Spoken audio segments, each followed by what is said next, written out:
जय श्री राम प्यारे भक्तों। पवन पुत्र हनुमान की सदा ही जय हो। महाभारत के युद्ध में हनुमान जी की भूमिका अत्यंत महत्वपूर्ण और निर्णायक थी भक्तों। भगवान श्री कृष्ण की योजना के अनुसार हनुमान जी अर्जुन के रथ नंदी घोष की ध्वजा पर विराजमान हुए थे। इसी कारण अर्जुन का एक नाम कपिध्वज भी पड़ा। एक पौराणिक कथा के अनुसार अर्जुन को अपनी धनुर्विद्या पर अहंकार हो गया था।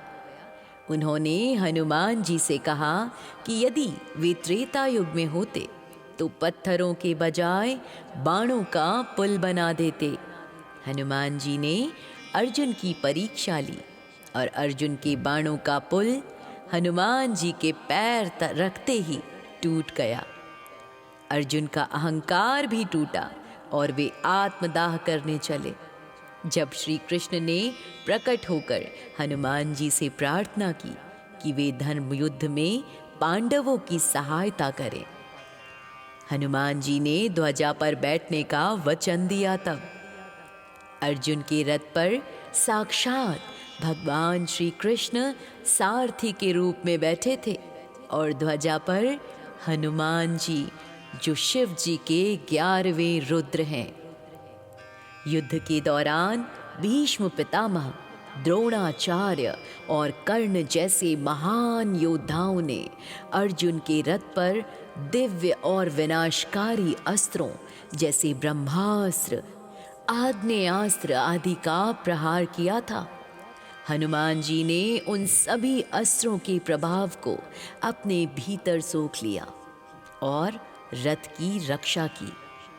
यदि हनुमान जी वहां न होते तो अर्जुन का रथ उन दिव्य अस्त्रों की गर्मी से पहले ही दिन जलकर भस्म हो जाता। हनुमान जी ध्वजा पर अदृश्य रूप में विराजमान थे भक्तों, लेकिन जब भी अर्जुन बाण चलाते या भीम गर्जना करते तो हनुमान जी भी अपनी महाभयानक गर्जना करते। उनकी इस दिव्य गर्जना से कौरव सेना के हाथ पांव कांपने लगते। हाथियों और घोड़ों में भगदड़ मच जाती थी। ये मनोवैज्ञानिक युद्ध यानी साइकोलॉजिकल वॉरफेयर का एक हिस्सा था, जिसने शत्रुओं को मानसिक रूप से पराजित कर दिया था। आप अक्सर देखते होंगे कबड्डी या फिर कोई भी कुश्ती, मल्ल युद्ध, कुछ भी इस तरीके के जो भी प्रतियोगिताएं होती हैं, उसमें ओपोनेंट पार्टी को, ओपोनेंट जो होते हैं उनको हराने के लिए सामने वाले जो अटैकर्स होते हैं वो तेज़ आवाज़ में चिल्लाते हैं। ये एक साइकोलॉजिकल फैक्टर होता है कि उनका अटैक हो सकता है कि कमज़ोर हो, लेकिन उस आवाज़ से प्रतिद्वंदी जो हैं वो कुछ सहम जाते हैं, डर जाते हैं, उनका कॉन्फिडेंस थोड़ा लूज़ हो जाता है। ठीक वैसे ही हनुमान जी भी करते। जब 18वें दिन युद्ध समाप्त हुआ तो अर्जुन ने श्री कृष्ण से पहले रथ से उतरने का आग्रह किया, लेकिन कृष्ण ने कहा, नहीं अर्जुन, पहले तुम उतरो और अपने गांडीव धनुष को लेकर दूर खड़े हो जाओ। अर्जुन के उतरने के बाद श्री कृष्ण भी रथ से उतरे और जैसे ही कृष्ण रथ से नीचे उतरे उन्होंने हनुमान जी को संकेत दिया। हनुमान जी जैसे ही ध्वजा छोड़कर आकाश में उड़े, पूरा रथ धू धू करके जल उठा और देखते ही देखते राख का ढेर बन गया। अर्जुन हैरान रह गए। उन्होंने पूछा, गोविंद, ये क्या हुआ? तब श्री कृष्ण ने कहा, अर्जुन, ये रथ तो भीष्म, द्रोण और कर्ण के अस्त्रों से बहुत पहले ही जल चुका था। यह तो केवल मेरी उपस्थिति और हनुमान जी की शक्ति थी जिसने इसे अब तक थामे रखा था। अपना कार्य पूर्ण होते ही हनुमान जी चले गए और रथ भस्म हो गया। हनुमान जी ने महाभारत में बिना कोई शस्त्र उठाए पांडवों की जीत सुनिश्चित की भक्तों। वे शक्ति और सुरक्षा के प्रतीक बनकर अर्जुन के साथ रहे। ये सिद्ध करता है कि जहाँ कृष्ण रूपी ज्ञान और हनुमान रूपी प्राण शक्ति होते हैं, वहाँ विजय निश्चित होती है। कुरुक्षेत्र के भीषण युद्ध के बाद जब पांडवों ने विजय प्राप्त कर ली, तो हनुमान जी और अर्जुन की अंतिम भेंट का प्रसंग अत्यंत भावुक और गहरा संदेश देने वाला है। जैसे कि आपने पहले सुना, श्री कृष्ण के रथ से उतरते ही, हनुमान जी के ध्वजा छोड़ते ही अर्जुन का दिव्य रथ जलकर राख हो गया था। उस समय अर्जुन का अहंकार पूरी तरह टूट चुका था। भक्तों, वे समझ गए थे कि उनकी जीत में उनका अपना पुरुषार्थ कम और हनुमान जी व श्री कृष्ण की कृपा अधिक थी। उसी समय हनुमान जी अपने विशाल रूप में प्रकट हुए। अर्जुन ने अश्रुपूर्ण नेत्रों से हनुमान जी के चरणों में गिरकर उन्हें धन्यवाद किया। हनुमान जी ने अर्जुन को उठाकर गले से लगा लिया और कहा, पार्थ, अब मेरा कार्य पूर्ण हुआ, धर्म की स्थापना हो चुकी है। माना जाता है कि युद्ध समाप्त होने के कुछ समय बाद अर्जुन फिर से हनुमान जी से एकांत में मिले। अर्जुन ने उनसे पूछा कि क्या वे अब हमेशा के लिए चले जाएंगे। तब हनुमान जी ने अर्जुन को जीवन का एक शाश्वत सत्य बताया। हनुमान जी ने कहा कि युद्ध अर्जुन ने नहीं बल्कि काल ने लड़ा था। अर्जुन तो केवल एक माध्यम थे। उन्होंने समझाया कि जिस प्रकार हनुमान जी ने अपना पूरा जीवन राम के चरणों में समर्पित कर दिया, वैसे ही अर्जुन को भी अपना जीवन श्री कृष्ण के चरणों में समर्पित रखना चाहिए। हनुमान जी ने अर्जुन को आशीर्वाद दिया और कहा कि अब वे फिर से अपनी तपस्या में लीन होने के लिए गंधमादन पर्वत की ओर जा रहे हैं। उन्होंने अर्जुन से वादा किया कि जब भी धर्म पर संकट आएगा और कोई सच्चे मन से उन्हें याद करेगा, वे अदृश्य रूप में वहां उपस्थित रहेंगे।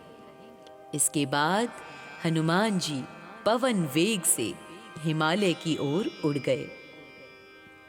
इस अंतिम भेंट में एक महत्वपूर्ण बात ये भी थी भक्तों कि हनुमान जी ने अर्जुन के माध्यम से आने वाले कलयुग के मनुष्यों के लिए संदेश छोड़ा।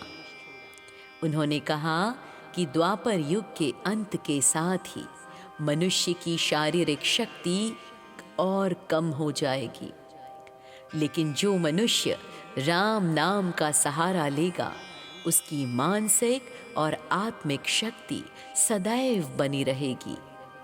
एक अन्य मान्यता के अनुसार महाभारत युद्ध के बाद हनुमान जी जगन्नाथपुरी के समुद्र तट पर रहने के लिए चले गए थे। वहां आज भी बीड़ी हनुमान जी का मंदिर है। कहा जाता है कि समुद्र की गर्जना से भगवान जगन्नाथ की निद्रा में बाधा ना आए, इसलिए हनुमान जी वहां पहरा देते हैं।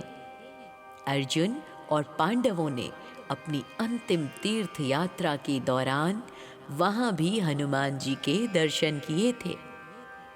अर्जुन और हनुमान जी की ये भेंट केवल दो योद्धाओं का मिलन नहीं था भक्तों, बल्कि यह अर्जुन रूपी कर्म और हनुमान रूपी भक्ति का मिलन था। महाभारत में हनुमान जी की उपस्थिति ये दर्शाती है कि बिना ईश्वर की शक्ति और भक्त के आशीर्वाद के बड़े से बड़ा योद्धा भी शून्य है। एक अन्य कथा ये भी है भक्तों कि जब हनुमान जी विदा हो रहे थे तो उन्होंने अर्जुन से कहा कि कलयुग में शस्त्रों का युद्ध नहीं बल्कि विचारों का युद्ध होगा। उन्होंने अर्जुन को अपनी गदा की शक्ति का कुछ अंश आशीर्वाद स्वरूप दिया, जिससे पांडवों का वंश आगे बढ़ सका। हनुमान जी और अर्जुन का ये प्रसंग हमें सिखाता है कि शौर्य तभी सफल होता है जब उसे भक्ति का आशीर्वाद प्राप्त हो। तो प्रेम से कहिए, राम भक्त हनुमान की सदा ही जय हो।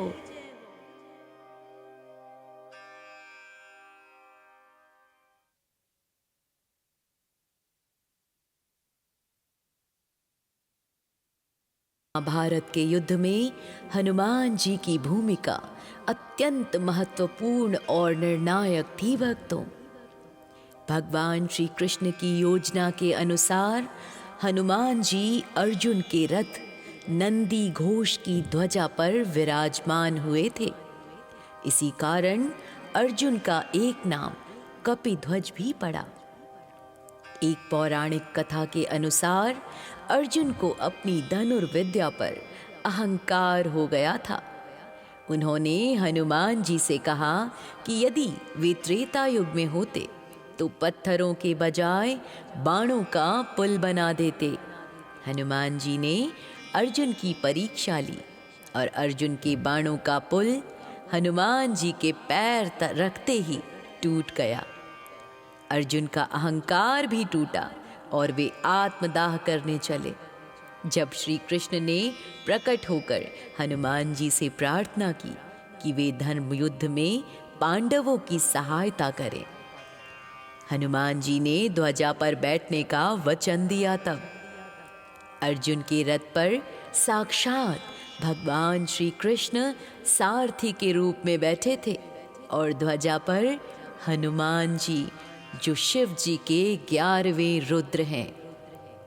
युद्ध के दौरान भीष्म पितामह, द्रोणाचार्य और कर्ण जैसे महान योद्धाओं ने अर्जुन के रथ पर दिव्य और विनाशकारी अस्त्रों जैसे ब्रह्मास्त्र, आग्नेयास्त्र आदि का प्रहार किया था।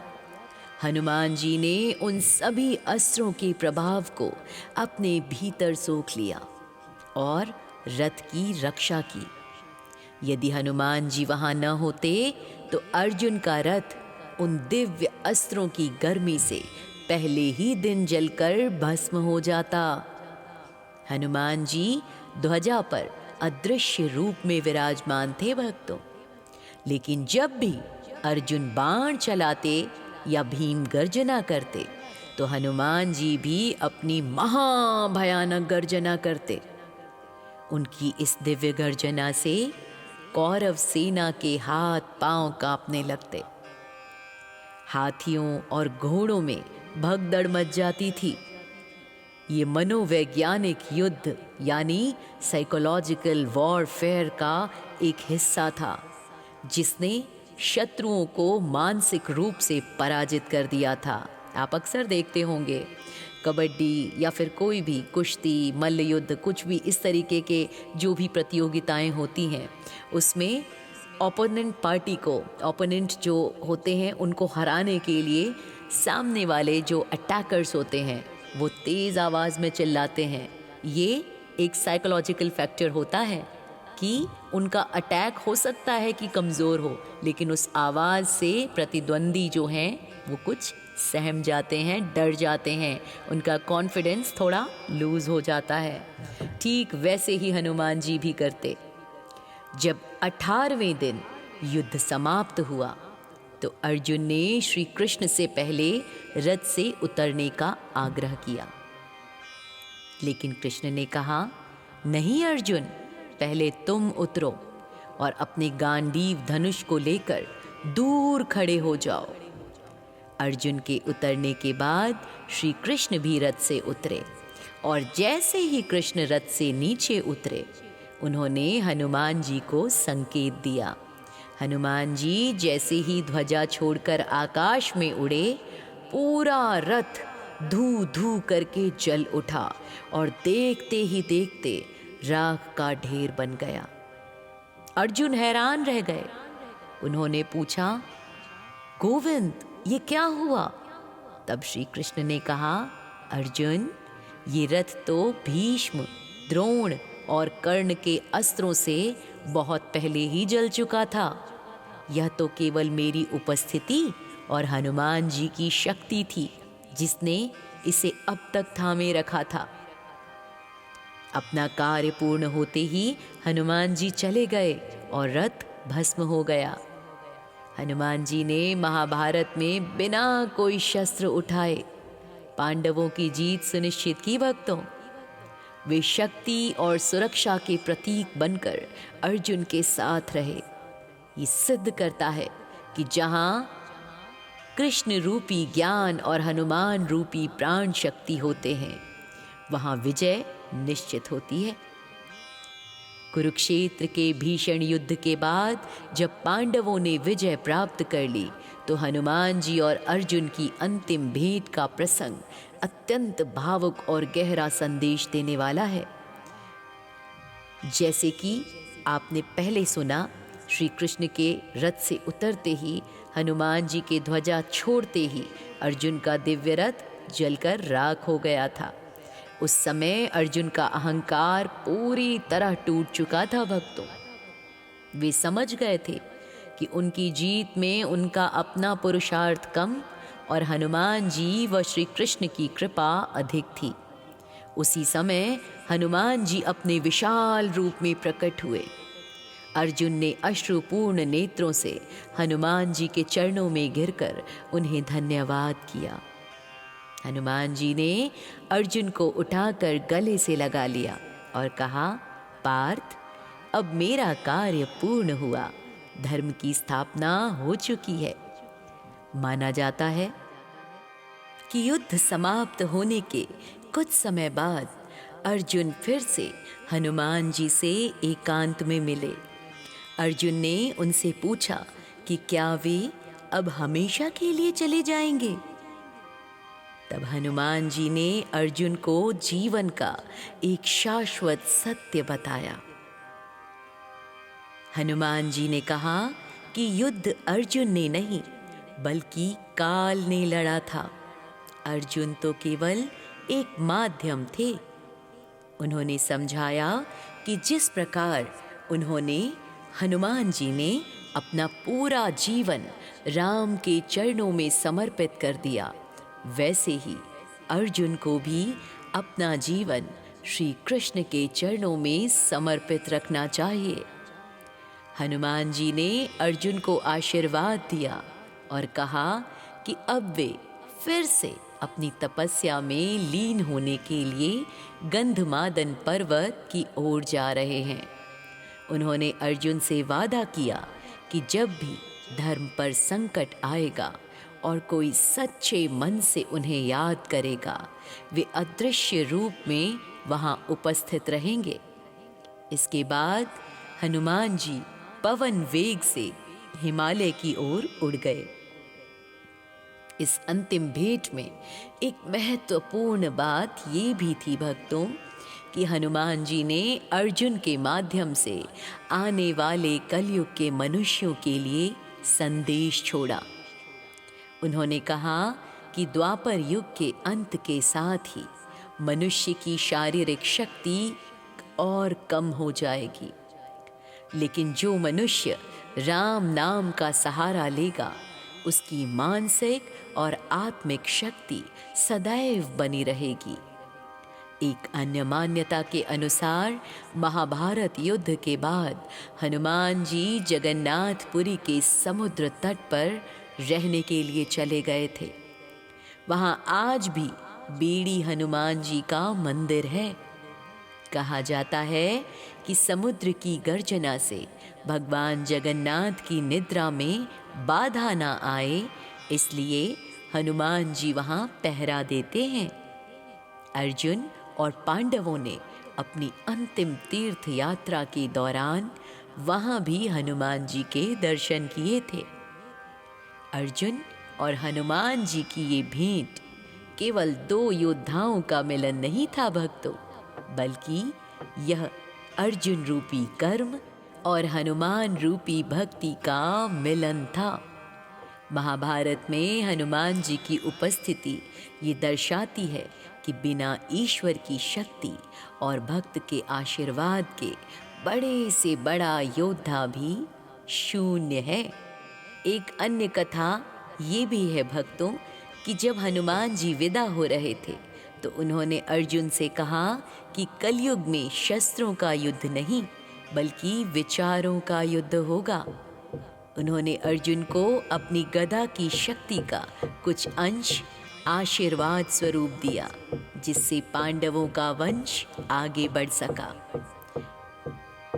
हनुमान जी और अर्जुन का ये प्रसंग हमें सिखाता है कि शौर्य तभी सफल होता है जब उसे भक्ति का आशीर्वाद प्राप्त हो।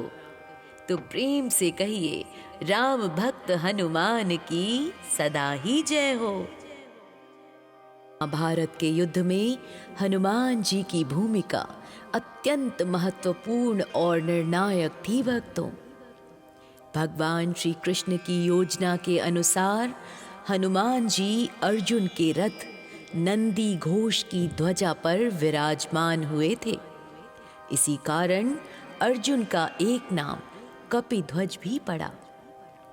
एक पौराणिक कथा के अनुसार अर्जुन को अपनी धनुर्विद्या पर अहंकार हो गया था।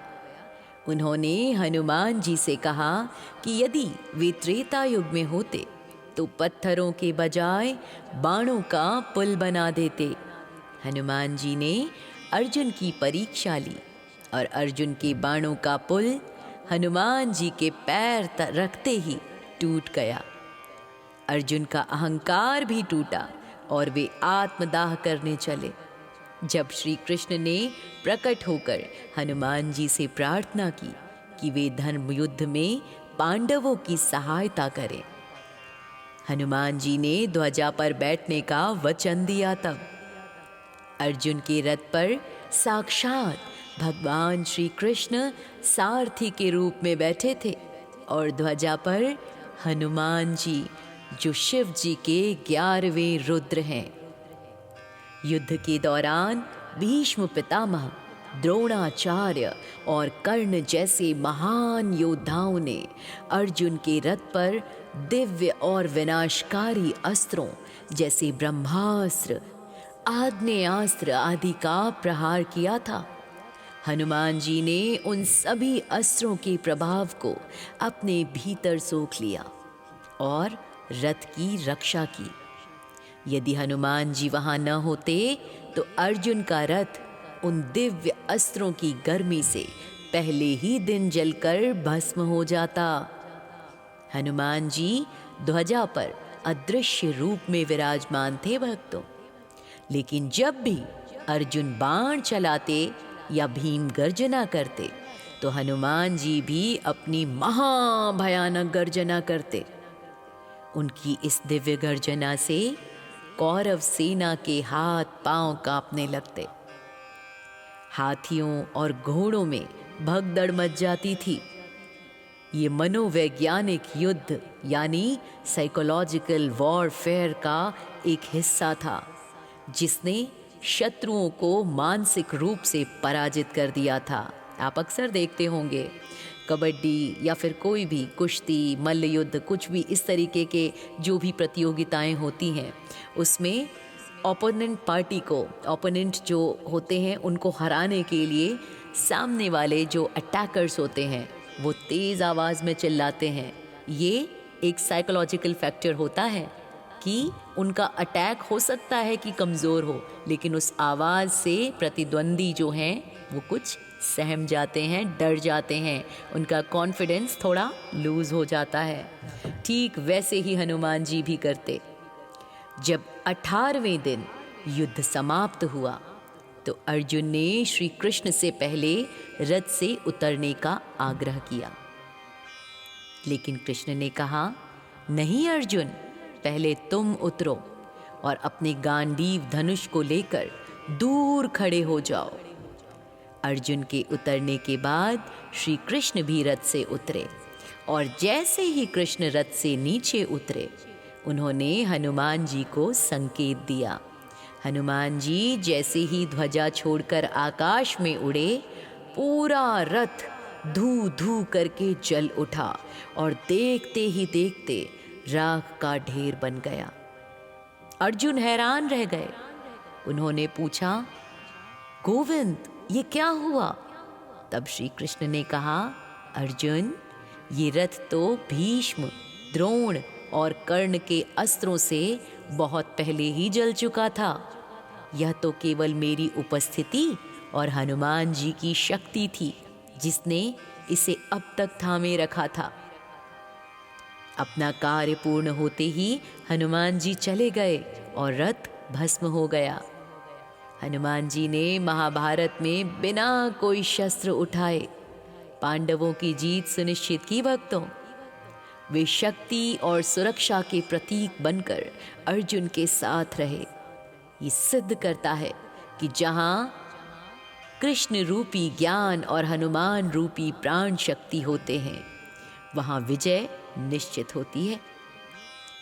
कुरुक्षेत्र के भीषण युद्ध के बाद जब पांडवों ने विजय प्राप्त कर ली, तो हनुमान जी और अर्जुन की अंतिम भेंट का प्रसंग अत्यंत भावुक और गहरा संदेश देने वाला है। जैसे कि आपने पहले सुना, श्री कृष्ण के रथ से उतरते ही, हनुमान जी के ध्वजा छोड़ते ही अर्जुन का दिव्य रथ जलकर राख हो गया था। उस समय अर्जुन का अहंकार पूरी तरह टूट चुका था। भक्तों, वे समझ गए थे कि उनकी जीत में उनका अपना पुरुषार्थ कम और हनुमान जी व श्री कृष्ण की कृपा अधिक थी। उसी समय हनुमान जी अपने विशाल रूप में प्रकट हुए। अर्जुन ने अश्रुपूर्ण नेत्रों से हनुमान जी के चरणों में गिरकर उन्हें धन्यवाद किया। हनुमान जी ने अर्जुन को उठाकर गले से लगा लिया और कहा, पार्थ, अब मेरा कार्य पूर्ण हुआ, धर्म की स्थापना हो चुकी है। माना जाता है कि युद्ध समाप्त होने के कुछ समय बाद अर्जुन फिर से हनुमान जी से एकांत में मिले। अर्जुन ने उनसे पूछा कि क्या वे अब हमेशा के लिए चले जाएंगे? तब हनुमान जी ने अर्जुन को जीवन का एक शाश्वत सत्य बताया। हनुमान जी ने कहा कि युद्ध अर्जुन ने नहीं बल्कि काल ने लड़ा था। अर्जुन तो केवल एक माध्यम थे। उन्होंने समझाया कि जिस प्रकार उन्होंने हनुमान जी ने अपना पूरा जीवन राम के चरणों में समर्पित कर दिया, वैसे ही अर्जुन को भी अपना जीवन श्री कृष्ण के चरणों में समर्पित रखना चाहिए। हनुमान जी ने अर्जुन को आशीर्वाद दिया और कहा कि अब वे फिर से अपनी तपस्या में लीन होने के लिए गंधमादन पर्वत की ओर जा रहे हैं।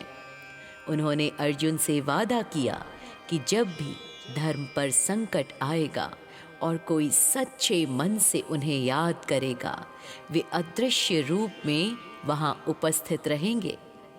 इसके बाद हनुमान जी पवन वेग से हिमालय की ओर उड़ गए। इस अंतिम भेंट में एक महत्वपूर्ण बात ये भी थी भक्तों कि हनुमान जी ने अर्जुन के माध्यम से आने वाले कलयुग के मनुष्यों के लिए संदेश छोड़ा। उन्होंने कहा कि द्वापर युग के अंत के साथ ही मनुष्य की शारीरिक शक्ति और कम हो जाएगी, लेकिन जो मनुष्य राम नाम का सहारा लेगा, उसकी मानसिक और आत्मिक शक्ति सदैव बनी रहेगी। एक अन्य मान्यता के अनुसार महाभारत युद्ध के बाद हनुमान जी जगन्नाथपुरी के समुद्र तट पर रहने के लिए चले गए थे। वहां आज भी बीड़ी हनुमान जी का मंदिर है। कहा जाता है कि समुद्र की गर्जना से भगवान जगन्नाथ की निद्रा में बाधा ना आए, इसलिए हनुमान जी वहां पहरा देते हैं। अर्जुन और पांडवों ने अपनी अंतिम तीर्थ यात्रा के दौरान वहां भी हनुमान जी के दर्शन किए थे। अर्जुन और हनुमान जी की ये भेंट केवल दो योद्धाओं का मिलन नहीं था भक्तों, बल्कि यह अर्जुन रूपी कर्म और हनुमान रूपी भक्ति का मिलन था।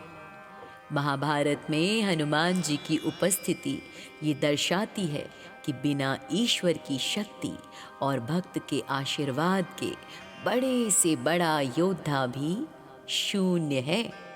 एक अन्य कथा ये भी है भक्तों कि जब हनुमान जी विदा हो रहे थे तो उन्होंने अर्जुन से कहा कि कलयुग में शस्त्रों का युद्ध नहीं बल्कि विचारों का युद्ध होगा। उन्होंने अर्जुन को अपनी गदा की शक्ति का कुछ अंश आशीर्वाद स्वरूप दिया, जिससे पांडवों का वंश आगे बढ़ सका। हनुमान जी और अर्जुन का ये प्रसंग हमें सिखाता है कि शौर्य तभी सफल होता है जब उसे भक्ति का आशीर्वाद प्राप्त हो।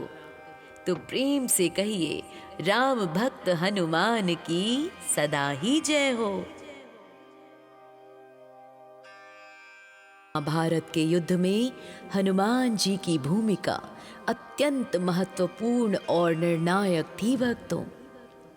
भगवान श्री कृष्ण की योजना के अनुसार हनुमान जी अर्जुन के रथ नंदी घोष की ध्वजा पर विराजमान हुए थे। इसी कारण अर्जुन का एक नाम कपिध्वज भी पड़ा। एक पौराणिक कथा के अनुसार अर्जुन को अपनी धनुर्विद्या पर अहंकार हो गया था। उन्होंने हनुमान जी से कहा कि यदि वे त्रेता युग में होते तो पत्थरों के बजाय बाणों का पुल बना देते। हनुमान जी ने अर्जुन की परीक्षा ली और अर्जुन के बाणों का पुल हनुमान जी के पैर रखते ही टूट गया। अर्जुन का अहंकार भी टूटा और वे आत्मदाह करने चले। जब श्री कृष्ण ने प्रकट होकर हनुमान जी से प्रार्थना की कि वे धर्म युद्ध में पांडवों की सहायता करें, हनुमान जी ने ध्वजा पर बैठने का वचन दिया। तब अर्जुन के रथ पर साक्षात भगवान श्री कृष्ण सारथी के रूप में बैठे थे और ध्वजा पर हनुमान जी जो शिव जी के 11वें रुद्र हैं।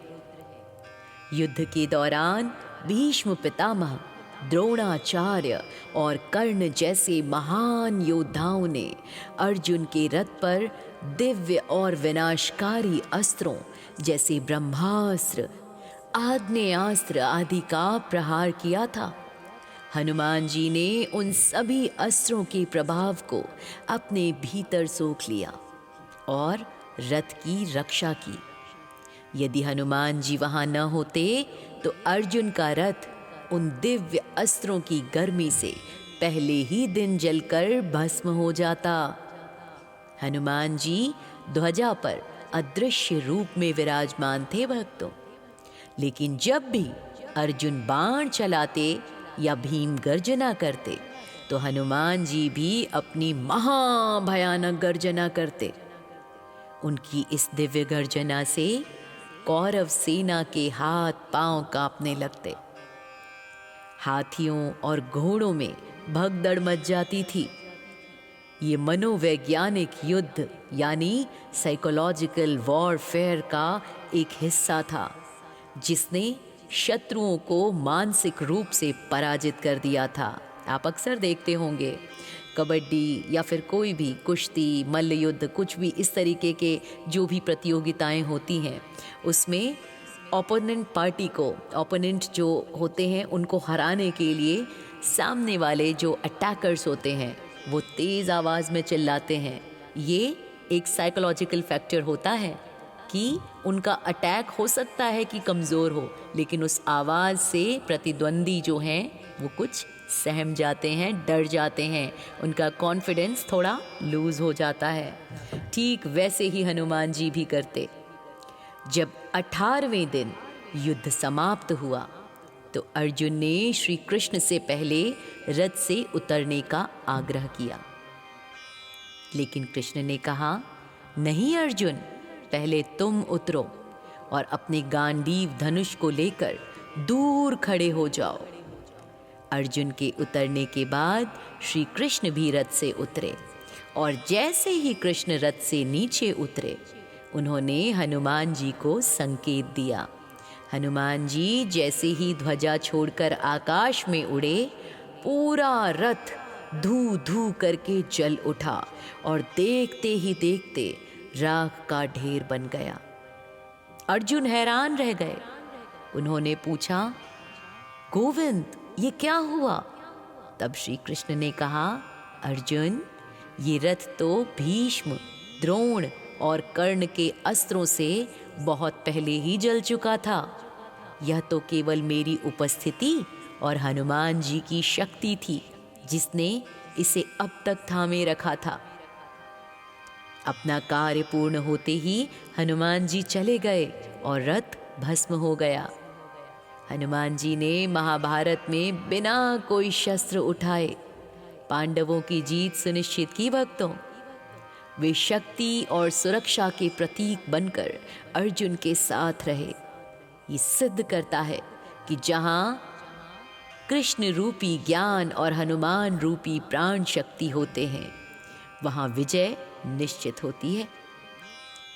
कुरुक्षेत्र के भीषण युद्ध के बाद जब पांडवों ने विजय प्राप्त कर ली तो हनुमान जी और अर्जुन की अंतिम भेंट का प्रसंग अत्यंत भावुक और गहरा संदेश देने वाला है। जैसे कि आपने पहले सुना, श्री कृष्ण के रथ से उतरते ही, हनुमान जी के ध्वजा छोड़ते ही अर्जुन का दिव्य रथ जलकर राख हो गया था। उस समय अर्जुन का अहंकार पूरी तरह टूट चुका था। भक्तों, वे समझ गए थे कि उनकी जीत में उनका अपना पुरुषार्थ कम और हनुमान जी व श्री कृष्ण की कृपा अधिक थी। उसी समय हनुमान जी अपने विशाल रूप में प्रकट हुए। अर्जुन ने अश्रुपूर्ण नेत्रों से हनुमान जी के चरणों में गिरकर उन्हें धन्यवाद किया। हनुमान जी ने अर्जुन को उठाकर गले से लगा लिया और कहा, पार्थ, अब मेरा कार्य पूर्ण हुआ, धर्म की स्थापना हो चुकी है। माना जाता है कि युद्ध समाप्त होने के कुछ समय बाद अर्जुन फिर से हनुमान जी से एकांत में मिले। अर्जुन ने उनसे पूछा कि क्या वे अब हमेशा के लिए चले जाएंगे? तब हनुमान जी ने अर्जुन को जीवन का एक शाश्वत सत्य बताया। हनुमान जी ने कहा कि युद्ध अर्जुन ने नहीं बल्कि काल ने लड़ा था। अर्जुन तो केवल एक माध्यम थे। उन्होंने समझाया कि जिस प्रकार उन्होंने हनुमान जी ने अपना पूरा जीवन राम के चरणों में समर्पित कर दिया, वैसे ही अर्जुन को भी अपना जीवन श्री कृष्ण के चरणों में समर्पित रखना चाहिए। हनुमान जी ने अर्जुन को आशीर्वाद दिया और कहा कि अब वे फिर से अपनी तपस्या में लीन होने के लिए गंधमादन पर्वत की ओर जा रहे हैं। उन्होंने अर्जुन से वादा किया कि जब भी धर्म पर संकट आएगा और कोई सच्चे मन से उन्हें याद करेगा, वे अदृश्य रूप में वहां उपस्थित रहेंगे। इसके बाद हनुमान जी पवन वेग से हिमालय की ओर उड़ गए।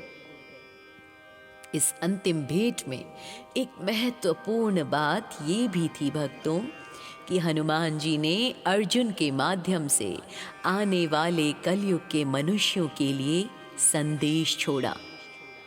उन्होंने कहा कि द्वापर युग के अंत के साथ ही मनुष्य की शारीरिक शक्ति और कम हो जाएगी, लेकिन जो मनुष्य राम नाम का सहारा लेगा उसकी मानसिक और आत्मिक शक्ति सदैव बनी रहेगी।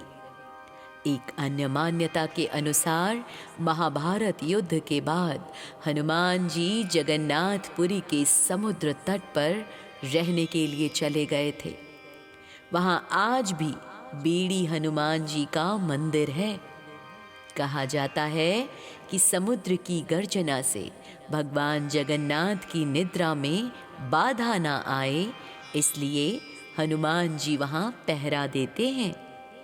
अर्जुन और पांडवों ने अपनी अंतिम तीर्थ यात्रा के दौरान वहां भी हनुमान जी के दर्शन किए थे।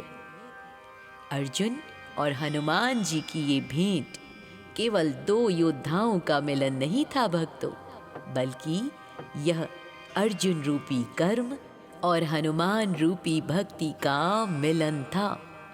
महाभारत में हनुमान जी की उपस्थिति ये दर्शाती है कि बिना ईश्वर की शक्ति और भक्त के आशीर्वाद के बड़े से बड़ा योद्धा भी शून्य है।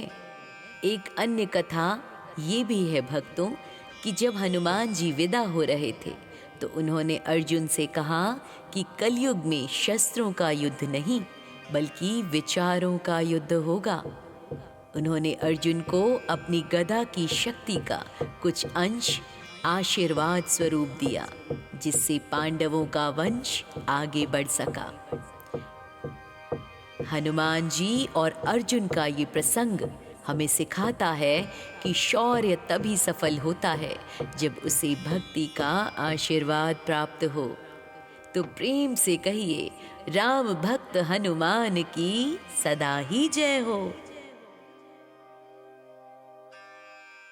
महाभारत के युद्ध में हनुमान जी की भूमिका अत्यंत महत्वपूर्ण और निर्णायक थी भक्तों। भगवान श्री कृष्ण की योजना के अनुसार हनुमान जी अर्जुन के रथ नंदी घोष की ध्वजा पर विराजमान हुए थे। इसी कारण अर्जुन का एक नाम कपिध्वज भी पड़ा। एक पौराणिक कथा के अनुसार अर्जुन को अपनी धनुर्विद्या पर अहंकार हो गया था। उन्होंने हनुमान जी से कहा कि यदि वे त्रेता युग में होते तो पत्थरों के बजाय बाणों का पुल बना देते। हनुमान जी ने अर्जुन की परीक्षा ली और अर्जुन के बाणों का पुल हनुमान जी के पैर रखते ही टूट गया। अर्जुन का अहंकार भी टूटा और वे आत्मदाह करने चले।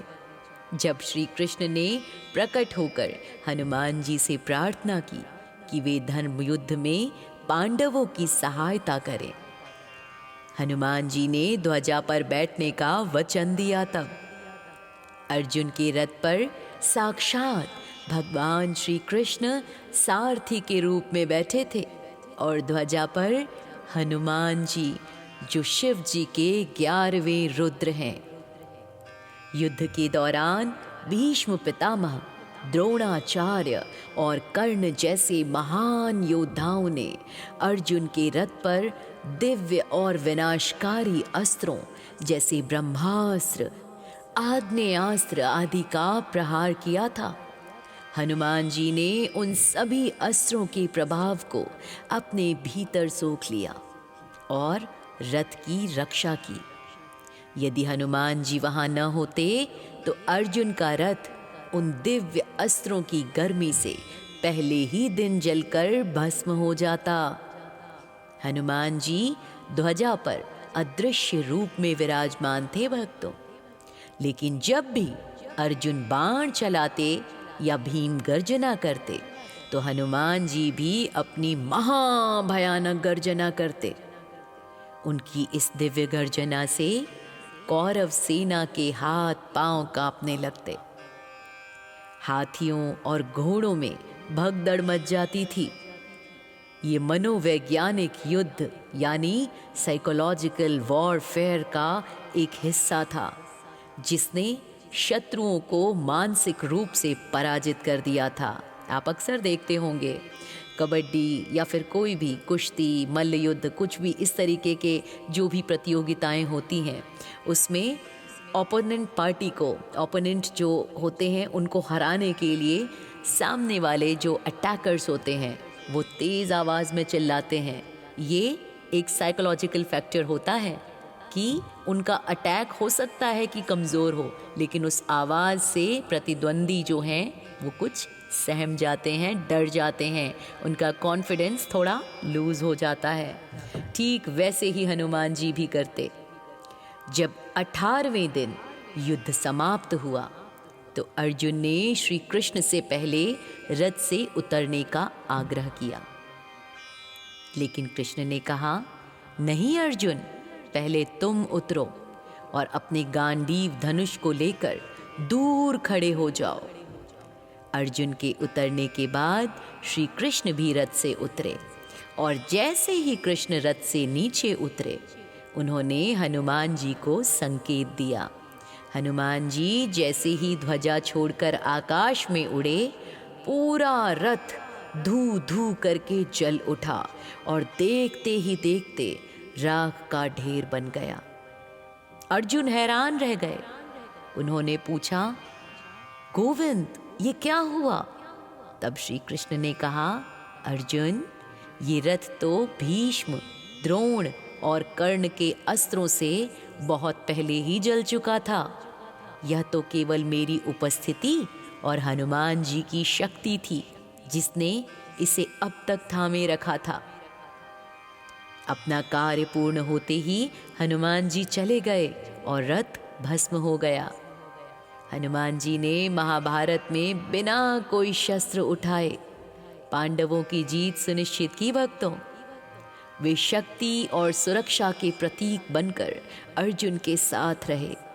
ये सिद्ध करता है कि जहां कृष्ण रूपी ज्ञान और हनुमान रूपी प्राण शक्ति होते हैं, वहां विजय निश्चित होती है। कुरुक्षेत्र के भीषण युद्ध के बाद जब पांडवों ने विजय प्राप्त कर ली, तो हनुमान जी और अर्जुन की अंतिम भेंट का प्रसंग अत्यंत भावुक और गहरा संदेश देने वाला है। जैसे कि आपने पहले सुना, श्री कृष्ण के रथ से उतरते ही, हनुमान जी के ध्वजा छोड़ते ही अर्जुन का दिव्य रथ जलकर राख हो गया था। उस समय अर्जुन का अहंकार पूरी तरह टूट चुका था। भक्तों, वे समझ गए थे कि उनकी जीत में उनका अपना पुरुषार्थ कम और हनुमान जी व श्री कृष्ण की कृपा अधिक थी। उसी समय हनुमान जी अपने विशाल रूप में प्रकट हुए। अर्जुन ने अश्रुपूर्ण नेत्रों से हनुमान जी के चरणों में गिरकर उन्हें धन्यवाद किया। हनुमान जी ने अर्जुन को उठाकर गले से लगा लिया और कहा, पार्थ, अब मेरा कार्य पूर्ण हुआ, धर्म की स्थापना हो चुकी है। माना जाता है कि युद्ध समाप्त होने के कुछ समय बाद अर्जुन फिर से हनुमान जी से एकांत में मिले। अर्जुन ने उनसे पूछा कि क्या वे अब हमेशा के लिए चले जाएंगे? तब हनुमान जी ने अर्जुन को जीवन का एक शाश्वत सत्य बताया। हनुमान जी ने कहा कि युद्ध अर्जुन ने नहीं बल्कि काल ने लड़ा था। अर्जुन तो केवल एक माध्यम थे। उन्होंने समझाया कि जिस प्रकार उन्होंने हनुमान जी ने अपना पूरा जीवन राम के चरणों में समर्पित कर दिया, वैसे ही अर्जुन को भी अपना जीवन श्री कृष्ण के चरणों में समर्पित रखना चाहिए। हनुमान जी ने अर्जुन को आशीर्वाद दिया और कहा कि अब वे फिर से अपनी तपस्या में लीन होने के लिए गंधमादन पर्वत की ओर जा रहे हैं। उन्होंने अर्जुन से वादा किया कि जब भी धर्म पर संकट आएगा और कोई सच्चे मन से उन्हें याद करेगा, वे अदृश्य रूप में वहां उपस्थित रहेंगे। इसके बाद हनुमान जी पवन वेग से हिमालय की ओर उड़ गए। इस अंतिम भेंट में एक महत्वपूर्ण बात ये भी थी भक्तों कि हनुमान जी ने अर्जुन के माध्यम से आने वाले कलयुग के मनुष्यों के लिए संदेश छोड़ा। उन्होंने कहा कि द्वापर युग के अंत के साथ ही मनुष्य की शारीरिक शक्ति और कम हो जाएगी, लेकिन जो मनुष्य राम नाम का सहारा लेगा, उसकी मानसिक और आत्मिक शक्ति सदैव बनी रहेगी। एक अन्य मान्यता के अनुसार महाभारत युद्ध के बाद हनुमान जी जगन्नाथपुरी के समुद्र तट पर रहने के लिए चले गए थे। वहां आज भी बीड़ी हनुमान जी का मंदिर है। कहा जाता है कि समुद्र की गर्जना से भगवान जगन्नाथ की निद्रा में बाधा ना आए, इसलिए हनुमान जी वहां पहरा देते हैं। अर्जुन और पांडवों ने अपनी अंतिम तीर्थ यात्रा के दौरान वहां भी हनुमान जी के दर्शन किए थे।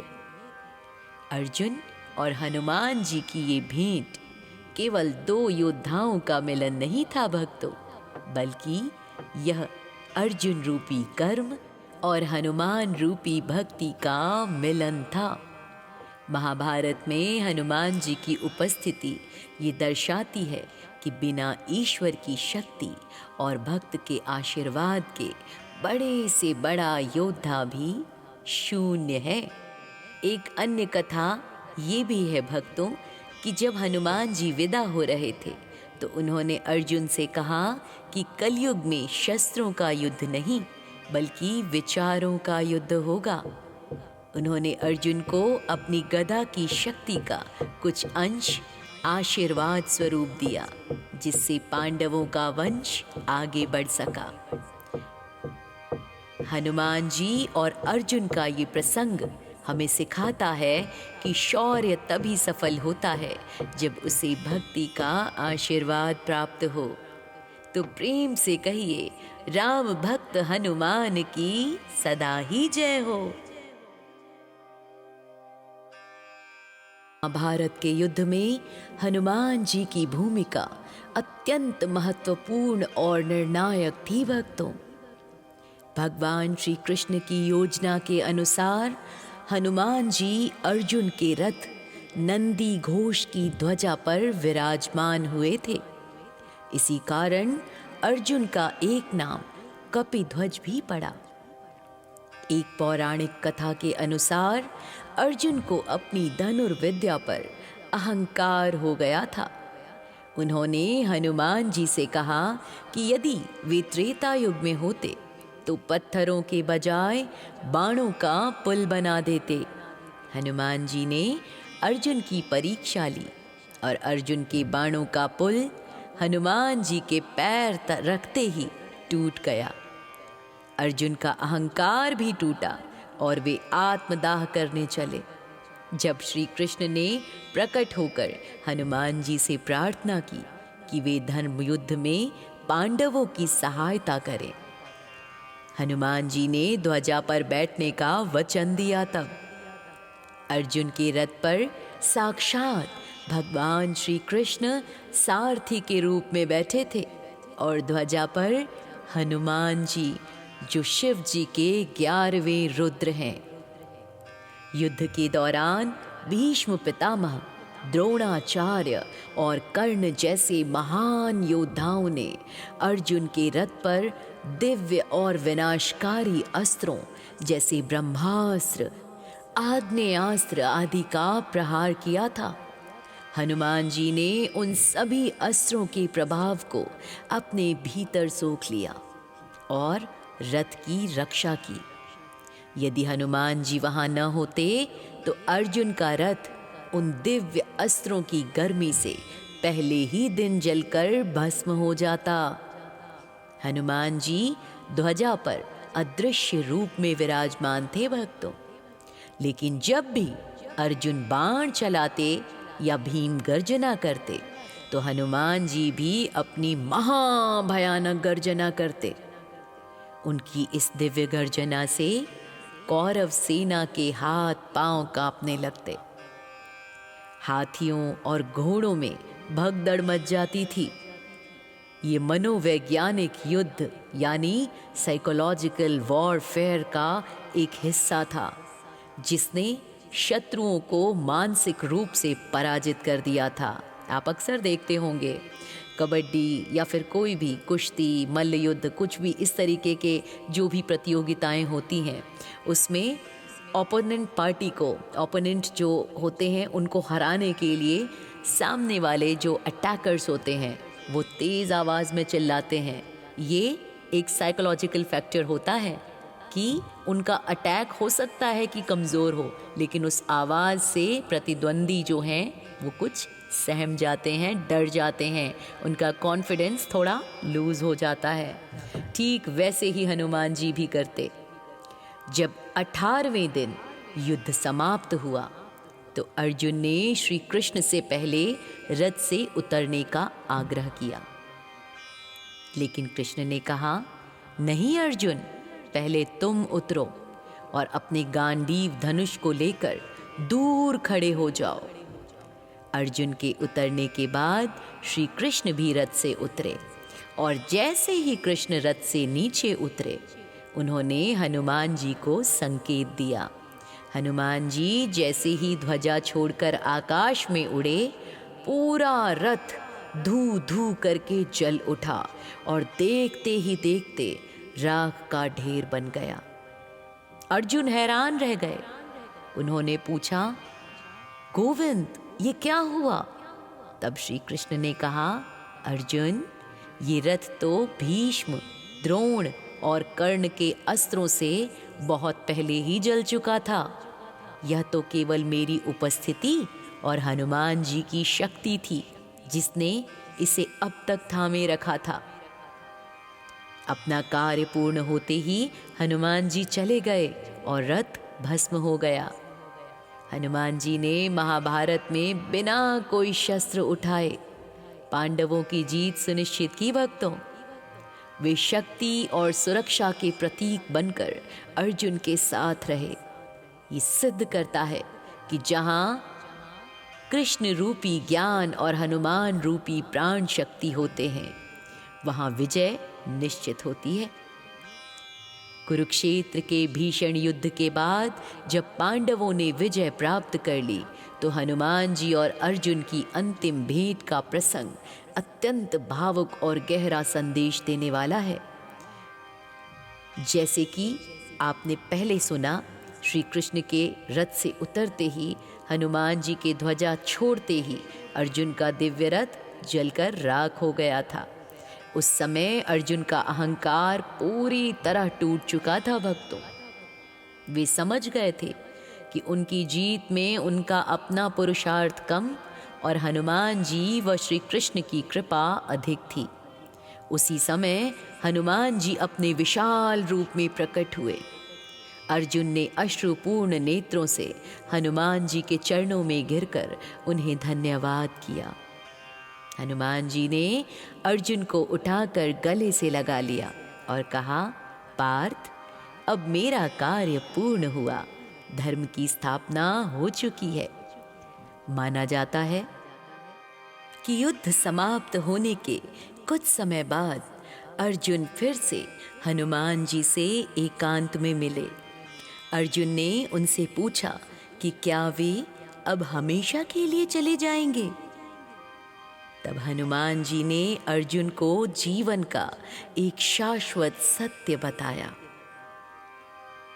हनुमान जी ने कहा कि युद्ध अर्जुन ने नहीं बल्कि काल ने लड़ा था। अर्जुन तो केवल एक माध्यम थे। उन्होंने समझाया कि जिस प्रकार उन्होंने, हनुमान जी ने अपना पूरा जीवन राम के चरणों में समर्पित कर दिया, वैसे ही अर्जुन को भी अपना जीवन श्री कृष्ण के चरणों में समर्पित रखना चाहिए। हनुमान जी ने अर्जुन को आशीर्वाद दिया और कहा कि अब वे फिर से अपनी तपस्या में लीन होने के लिए गंधमादन पर्वत की ओर जा रहे हैं। उन्होंने अर्जुन से वादा किया कि जब भी धर्म पर संकट आएगा और कोई सच्चे मन से उन्हें याद करेगा, वे अदृश्य रूप में वहां उपस्थित रहेंगे। इसके बाद हनुमान जी पवन वेग से हिमालय की ओर उड़ गए। इस अंतिम भेंट में एक महत्वपूर्ण बात ये भी थी भक्तों कि हनुमान जी ने अर्जुन के माध्यम से आने वाले कलयुग के मनुष्यों के लिए संदेश छोड़ा। उन्होंने कहा कि द्वापर युग के अंत के साथ ही मनुष्य की शारीरिक शक्ति और कम हो जाएगी। लेकिन जो मनुष्य राम नाम का सहारा लेगा, उसकी मानसिक और आत्मिक शक्ति सदैव बनी रहेगी। एक अन्य मान्यता के अनुसार महाभारत युद्ध के बाद हनुमान जी जगन्नाथपुरी के समुद्र तट पर रहने के लिए चले गए थे। वहाँ आज भी बीड़ी हनुमान जी का मंदिर है। कहा जाता है कि समुद्र की गर्जना से भगवान जगन्नाथ की निद्रा में बाधा ना आए, इसलिए हनुमान जी वहाँ पहरा देते हैं। अर्जुन और पांडवों ने अपनी अंतिम तीर्थ यात्रा के दौरान वहाँ भी हनुमान जी के दर्शन किए थे। अर्जुन और हनुमान जी की ये भेंट केवल दो योद्धाओं का मिलन नहीं था भक्तों, बल्कि यह अर्जुन रूपी कर्म और हनुमान रूपी भक्ति का मिलन था। महाभारत में हनुमान जी की उपस्थिति ये दर्शाती है कि बिना ईश्वर की शक्ति और भक्त के आशीर्वाद के बड़े से बड़ा योद्धा भी शून्य है। एक अन्य कथा ये भी है भक्तों कि जब हनुमान जी विदा हो रहे थे तो उन्होंने अर्जुन से कहा कि कलयुग में शस्त्रों का युद्ध नहीं बल्कि विचारों का युद्ध होगा। उन्होंने अर्जुन को अपनी गदा की शक्ति का कुछ अंश आशीर्वाद स्वरूप दिया, जिससे पांडवों का वंश आगे बढ़ सका।